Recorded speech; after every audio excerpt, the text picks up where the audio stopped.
여러분, 영혼을 향한 하나님의 마음이 얼마나 크냐면요, 한 영혼이 천하보다 귀하다라고 말씀하십니다. 천하가 안 와닿죠? 천하. 모든 천지 만물보다 뭐가 더 귀하다고요? 한 영혼이 더 귀하다. 여러분, 우리는요, 잘 생각해봐요. 천하가 지금 안 와닿잖아요. 너무 크니까. 아니, 보통 커야 와닿지. 상상할 수 없을 만큼 크니까 안 와닿죠. 여러분, 우리가 돈에 제일 민감하잖아요. 잘 생각해보세요. 우리는요, 우리가 가지고 있는 몇 푼의 돈 때문에 사람을 팔아먹어요. 그게 인간이에요. 물질 만능주의. 우리가 이 시대에 살면서 돈이 최고인 세상에서 돈과 사람을 바꾼단 말이에요. 그러니까 악한 범죄들도 일어나는 거예요. 우리도 한번 잘 생각해보세요. 어떤 효율과 합리를 따질 때 돈이 항상 들어간단 말이에요. 근데 온 천하, 온 우주 만물을 한번 돈으로 환산해 보시겠어요? 환산할 수가 없을 만큼 큰 가치예요. 근데 한 영혼이 그보다 더 귀하대요. 그게 하나님 마음인 거예요. 그러니까 성경에서 예수님이 말씀하신 비유들이 여러분 하나씩 이해가 되어질 거예요. 드라크마를 찾았는데 잔치를 베푼다? 너무 비효율적인 거예요. 막내 아들이 집을 나갔다가 돌아왔는데 이미 아빠를 배신하고 모든 재산을 다 자기가 받을 거 받아서 탕진하고 왔는데 아버지가 이미 그 발걸음이 먼데 앞에 나와서 학수고대하면서 기다리다가 가락지를 껴주고 안고 잔치를 벌여준다? 한 마리의 양을 구하기 위해서 99마리의 양을 내비두고 간다? 정말 비효율적이고 정말 합리적이지 않고 우리의 수준에서는 도저히 생각할 수 없는 원리죠. 근데 왜 그러셨을까요? 그게 하나님의 마음이기 때문에 그래요. 한 영혼을 귀히 여기는 마음. 그 어떤 것보다도 한 영혼이 소중한 마음. 그러니까 이 땅에서 한 영혼이 구원받으면 하늘에서 잔치가 열린다고 하는 거예요. 하나님의 마음이 어디 있는 줄 알아야 돼요.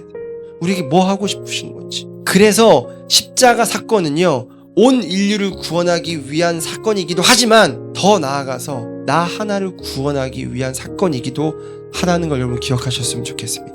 하나님은 온 세계 전 인류를 구원하기 원하시기도 하지만 하나님에게 있어서 한 영혼이 얼마나 가치가 있는지를 성경은 분명히 이야기하고 있기 때문에 예수 그리스도의 십자가 사건은 여러분 한 분을 구원하시기 위한 사건이기도 하다는 거예요. 제가 너무 좋아하는 찬양 가사, 이 세상에 만약 구원받아야 할 사람이 나 하나였다 할지라도 예수님은 그 나 하나를 위해 이 땅에 오셨을 거다라는 거예요. 여러분, 이게 믿어지세요? 이게 왜 안 믿어지냐면 우리가 아직 하나님이 어떤 분인지, 하나님의 사랑의 깊이가 어느 정도인지, 하나님이 뭐 하고 싶은 분이신지를 모르기 때문에 그래요. 하나님은 구원하고 싶은 분이세요. 악인의 마땅한 죽음도 기뻐하지 않으시는 분이시라고. 그렇기 때문에 예수 그리스도의 십자가가 여러분들을 위한 십자가예요. 나를 위해서. 레위기를 보면 제사법이 나와요. 레위기 17장 11절에 보면 생명의 근원에 뭐가 있다고 이야기하죠? 피가 있다라고 이야기해요. 그래서 피가 죄를 속한다라고 이야기해요. 이건 물론 예수 그리스도의 십자가에서 흘리실 피를 이미 예언하신 거지만 반드시 뭐가 있어야 구원을 받냐면 피 흘림이 있어야지 구원을 받아요. 이게 제사의 법칙이거든요. 그래서 제사를 드릴 때 뭘 잡죠? 가축들을 잡아요. 가축들을 잡아서 그 피로 인해서 제사를 드린단 말이에요. 근데 조금 이게 재산이 그만큼 없으면 어떻게 하죠? 비둘기로도 잡아서 드려야 돼요. 여기까지는 이해가 된다고요. 왜요? 비둘기라도 소와 양과 차이는 있지만 뭐가 있어요? 피가 있으니까. 근데 레위기 5장 11절을 보면 조금 이해가 안 되는 이야기를 하세요. 너희의 손이 그 비둘기 2마리에도 미치지 못하면 고운 가루 10분의 1 에바를 가져다가 속죄 제물로 드리라 라고 이야기해요. 너가 비둘기를 잡을 돈과 여유도 없으면 괜찮다. 곡식으로라도 속죄 제물을 드려라 라고 이야기해요. 이게 무슨 이야기인 줄 알아요? 하나님이 원칙을 깨버리시는 거예요. 근데 뭘 하기 원하시는 분인지 우리가 지금까지 계속 들었죠. 하나님 우리 구원하기 원하세요. 우리의 죄를 속죄하기 원하세요. 그러니까 원칙을 깨시면서까지 우리의 죄를 용서하고 싶어 하시는 분이시라는 거예요. 그러니까 여러분 부탁이에요. 잘못하고 실수했다고 하나님 앞에 민망해서 못 나가지 마시고 내가 어떻게 이렇게 똑같은 습관적인 죄를 계속 짓고 하나님 앞에 잘못했다고 할 수 있어요. 괜찮아요. 하나님이 그거 하기 원하시는 분이에요. 그러니까 하나님 앞에 나아가십시오. 여러분들의 실수를 가지고 반복된 죄를 가지고 나아가십시오. 왜냐하면 하나님이 그거 하고 싶으시기 때문에 그래요. 여러분 용서해주고 싶으시기 때문에 그래요. 여러분 구원해주시고 싶기 때문에 그래요. 그래서 하나님은 여러분이 또 우리가 생각하는 것만큼 훨씬 이상으로 우리를 사랑하신다라는 걸 여러분 기억하셨으면 좋겠습니다. 이게 인간의 수준이 아니기 때문에 우리가 아무리 상상하려고 해도 상상할 수가 없어요. 하나님이 우리를 사랑하신다라고요. 사랑하는 사람이랑 뭐 하고 싶어요? 하루 종일 같이 있고 싶죠. 같이 있고 싶잖아요. 사랑하니까. 하나님이 여러분들 사랑하신다니까요. 그럼 하나님 여러분들랑 뭐 하고 싶겠어요? 같이 있고 싶어요. 손잡고 데이트하고 싶다고요. 그거 했던 게 언제예요? 에덴 동산이잖아요. 함께 거닐면서. 근데 죄가 들어오면서 관계가 단절되고 그거 못하게 됐잖아요. 데이트가 일시정지 됐잖아요. 그쵸? 근데 하나님 마음 뭐라고요? 함께 하고 싶다고요. 계속 손잡고 싶다고요. 데이트하고 싶다고요. 근데 죄가 있으면 안 된다고요. 하나님은 거룩한 분이시라 죄와 함께 할 수가 없어요. 그래서 어떻게 해요? 어떻게 해서든지 어떻게 해서라도 그 죄를 용서하고 싶으시는 거예요. 그래야 우리와 함께 하실 수 있으니까. 상상해보세요. 내가 지금 이 자리에 딱 서 있어요. 하나님의 진노가 임박했어요. 이제 곧 그 진노가 나에게 쏟아져요. 왜요? 죄인이니까. 죄의 삭스는 사망이라서. 다른 거 없어요. 누구도, 그 어느 누구도 감당할 수 없어요. 그런데 갑자기 어떤 분이 나에게 오시더니 나를 잡고 그 자리에서 끌어내시는 거예요. 그리고 다른 자리에 옮겨놓고 그분이 그 자리에 대신 서시는 거예요.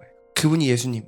그리고 그 임박했던 진노가 그 예수님에게 쏟아 부어지는 거예요. 그런데 아들 예수라고 해서 약하게 쏟아지거나 대신 맞는다고 해서 뭐가 감해지는 게 아니라 오히려 더 명확하게, 오히려 더 잔인할 정도로, 더 확실할 정도로 예수님에게 그 진노가 쏟아지는 거예요. 그 사건이 무슨 사건입니까? 예수의 십자가 사건입니다. 내가 받아야 할 진노를, 내가 십자가에서 죽어야 될 그 죽음을 예수님이 대신 받고 대신 죽어주시는 거예요. 그리고 나를 자리로 옮기셨죠. 어디로 옮기셨어요? 예수님의 자리로. 그래서 예수님께서 받아야 할 그 영광을 나에게 돌리시는 거예요. 그러니까 어떻게 됐어요? 우리가 신분이 바뀌게 됐죠.